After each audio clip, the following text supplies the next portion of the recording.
Don't you know that a man being rich is like a girl being pretty? You might not marry a girl just because she's pretty, but my goodness, doesn't it help? The blonde bombshell is a stereotype that connotes a very attractive woman with blonde hair. Jean Harlow started the stereotype with her film Bombshell in 1933.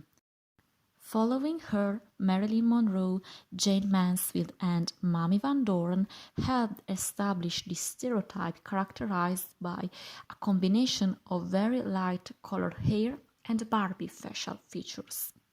Famous for playing comedic blonde bombshell characters, for example in Gentlemen Prefer Blondes by Howard Hawks, Marilyn Monroe became one of the most popular sex symbols of the 1950s and early 1960s.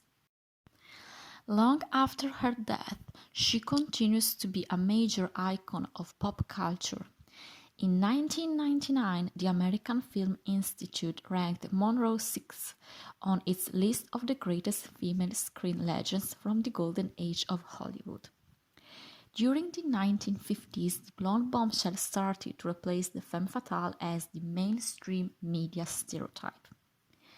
The blonde bombshell trope, in some cases, can be associated with personality traits like naivety or ingenuity. According to some critics, a possible explanation is that attractive women feel less pressure to show their intellectual skills, since their beauty is enough to be appreciated by people. The first woman to be known as a bombshell was Jean Harlow, who was nicknamed the Blonde Bombshell for her film Platinum Blonde in 1931 by the Italian-American movie director Frank Capra. Hollywood soon took up the blonde bombshell, and then, during the late 1940s throughout the early 1960s, attractive brunette women such as Jane Russell, Dorothy Dandridge, and the Italian diva Sofia Loren, born Sofia Scicolone, were also cultivated as complement of the blonde bombshell. Why is the blonde bombshell still popular in Hollywood today? Part of the attraction around blonde hair is tied up in youth. Some people tend to be blonde when they are kids, but their hair starts to become brown when they grow up. The attraction is also linked to the fact that only 2% of the world's population is naturally blonde. Moreover, some brands such as Barbie or Playboy definitely played a key role in spreading the blonde bombshell stereotype. Barbie is a brand by Mattel. The doll was created by Ruth Handler and named after her daughter Barbara, and launched in March 1959. American businesswoman Ruth Handler is credited with the creation of the doll using a German doll called Bild Lily as her inspiration. From the start, some have complained that the blonde plastic doll conveyed an unrealistic body image to young women. Although Barbie had been criticized for its unrealistic-looking tall and petite dolls, the company has been offering more dolls set to more realistic standards in order to help promote a positive body image and more inclusivity. Playboy is an American men's entertainment magazine founded in Chicago in 1953 by Hugh Hefner. The blonde bombshell was featured on the cover of the very first issue of Playboy in 1953. According to Holly Madison, a former Playboy bunny, Hugh Hefner had a sort of obsession for blonde women.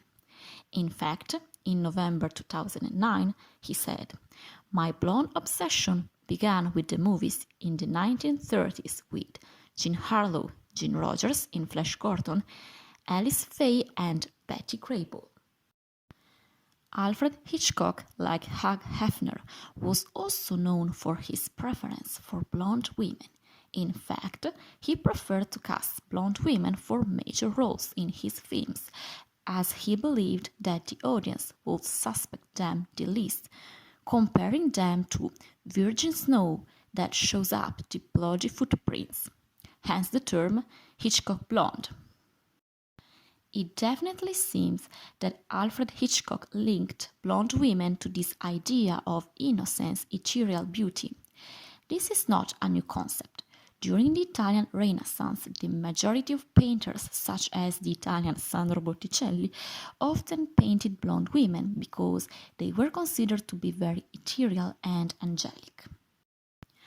The blonde bombshell trope was still popular in Europe from the 40s to the 80s, with actresses such as Virna Lisi in Italy, Barbara Bouchet in Germany, and Anita Ekberg, who was defined to be the Swedish Marilyn Monroe.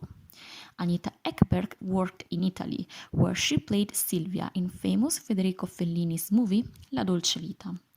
In this movie, the main character, the Italian Marcello, played by Marcello Mastroianni, falls in love with a Swedish bombshell, Silvia.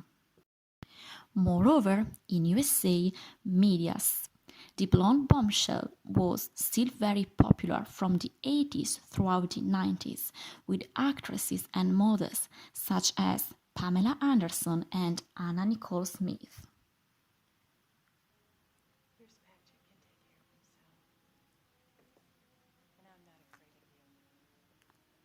You forget one thing, Lieutenant. Pierce also taught me how to fuck. And he tells you who to fuck. Why does he have you fucking Bud White? In conclusion, Jean Harlow originated the blonde bombshell trope in 1931, but it is still popular in Hollywood today, with sex symbols such as Scarlett Johansson, Kate Upton, and Charlize Theron.